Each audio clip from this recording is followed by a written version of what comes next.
മാണികൾക്കും മൃഗിയേൽക്കാൻ ഭയാനം വേദിയിലും സദസ്സിലും ഉപവിഷ്ടരായിരിക്കുന്ന എല്ലാവർക്കും എൻ്റെ സ്നേഹവന്ദനത്തോടൊപ്പം എൻ്റെ ഹൃദയം നിറഞ്ഞ സ്വാതന്ത്ര്യ ദിന ആശംസകൾ.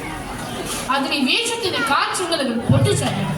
ഇന്ത്യ സ്വാതന്ത്ര്യത്തിന്റെ അന്തവിഹായസിലേക്ക് പറന്നുയർന്ന സുവർണ ദിനമാണ് 1947 ഓഗസ്റ്റ് 15. ഏത് ഇന്ത്യക്കാരുടെ പുനർജന്മദിന ദിനമാണ്. രാഷ്ട്രപിതാവ് മഹാത്മാഗാന്ധിയുടെയും നേതാജി സുഭാഷ് ചന്ദ്ര ബോസിന്റെയും ജവഹർലാൽ നെഹ്റുവിന്റെയും ഓർമ്മകൾക്ക് മുമ്പിൽ നമുക്ക് പ്രണാമം അർപ്പിക്കണം. ഈ 78ാം സ്വാതന്ത്ര്യ ദിനത്തിൽ എനിക്ക് നിങ്ങളോട് സംസാരിക്കാൻ വേണ്ടിയിരിക്കുന്ന വിഷയം ഇന്ത്യൻ ദേശീയ പ്രസ്ഥാനത്തിലെ കേരള സമര ചരിത്രം എന്നുള്ളതാണ്. നമുക്ക് കേരളത്തിൽ നടന്ന പ്രധാന സമരങ്ങളെയും സമര സേനാനികളെയും ഒന്ന് നോക്കാം.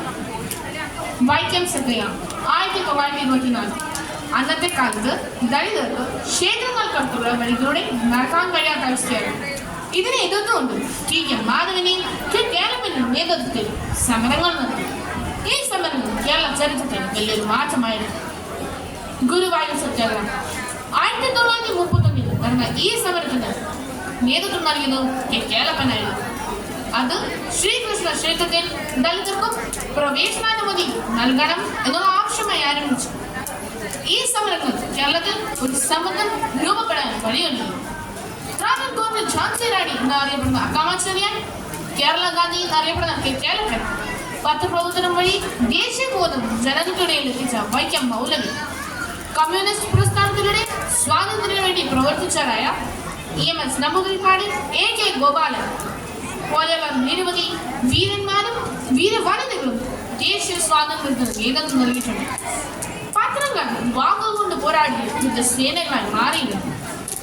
മാതൃഭൂമി, ദേശാഭിമാനി, മലയാള മനോരമ പോലെയുള്ള പത്രങ്ങൾ ദേശീയതയും സ്വാതന്ത്ര്യ ചിന്തയും സ്വദേശി പ്രസ്ഥാനവും ജനങ്ങൾക്കിടയിൽ വളർത്താൻ വലിയ പങ്കുവച്ചു.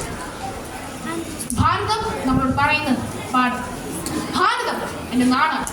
എല്ലാ ഭാരതീയരും എൻ്റെ സഹോദരന്മാരാണ് എന്ന് നാം 1000 വട്ടം പ്രതിജ്ഞ ചെയ്താലും നാം യഥാർത്ഥ ഇന്ത്യക്കാരനാകില്ല.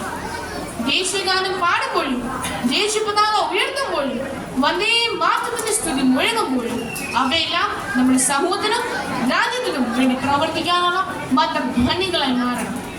നമുക്ക് നല്ല മനുഷ്യരാണ്. കുഞ്ഞുണ്ണി മാഷ് പറയും പോലെ ആണ്ടിക്കൊരിക്കലൊരു ഓഗസ്റ്റ് 15 അരിമയായി നുണയേണ്ട മധുരമോ ഭാരതം അല്ല, അത് നമ്മുടെ രക്തവും വികാരവുമാണ്. ജനനീ ജന്മഭൂമിശ്ച സ്വർഗാദപി ഗരീയസി. പെറ്റമ്മയും പിറന്നനാടും സ്വർഗത്തേക്കാൾ ശ്രേഷ്ഠമാണ് എന്ന ഈ സംസ്കൃത ശ്ലോകം നമുക്ക് ഹൃദയത്തിൽ സൂക്ഷിക്കാം. അഴിമതികളും ഭിന്നതകളും കലവുമില്ലാത്ത ഇന്ത്യയാണ് എൻ്റെ സ്വപ്നം, നമ്മുടെ സ്വപ്നം. ആ സ്വപ്നം സാക്ഷാത്കരിക്കാൻ നമുക്ക് എല്ലാവർക്കും സാധിക്കട്ടെ എന്ന് ആഹ്വാനം ചെയ്തുകൊണ്ട് നിർത്തുന്നു. നന്ദി. ജയ് ഹിന്ദ്. വന്ദേ മാതരം.